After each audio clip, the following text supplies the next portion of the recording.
Et Dieu envoya ses corbeaux. Mars 2020, le virus du Covid-19 vient de frapper le monde entier. Les populations de tous les pays sont sommées de rester confinées chez eux. Le monde s'arrête de fonctionner. Les films de science-fiction ont bel et bien rattrapé la réalité. 10 jours se sont écoulés depuis le début du confinement. Mes provisions s'amenuisent peu à peu. D'ici quelques jours, mon frère et moi risquons de ne plus avoir grand-chose. Souffrante à ce moment-là et dans l'incapacité de sortir, je me demande comment je vais faire pour faire mes courses.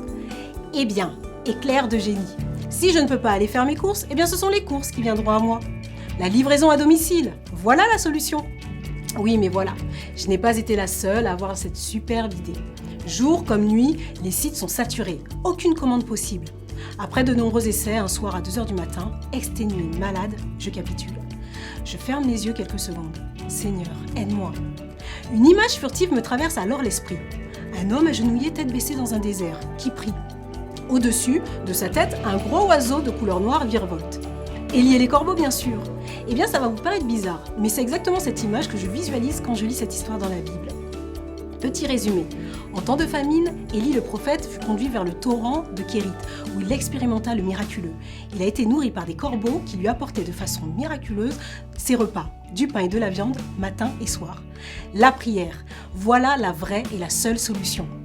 J'élève alors la voix vers Dieu et lui dis de manière simple : Mon Père, tout comme tu as nourri Élie dans ce désert par des corbeaux, envoie-moi moi aussi, s'il te plaît, des corbeaux pour me nourrir. Je m'attends à toi. Merci Seigneur. Amen.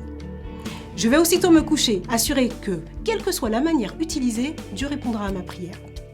Le jour même, en l'espace d'1 heure, 3 amies m'appellent et me disent qu'elles ont à cœur de me faire quelques courses et de me les déposer devant chez moi.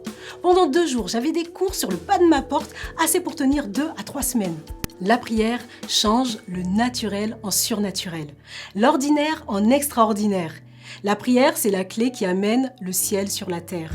Dieu peut changer les choses et intervenir de manière spectaculaire dans votre vie, si vous le lui demandez, si vous l'y invitez.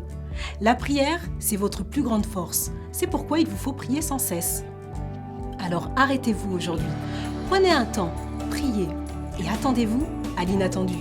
Bonne journée.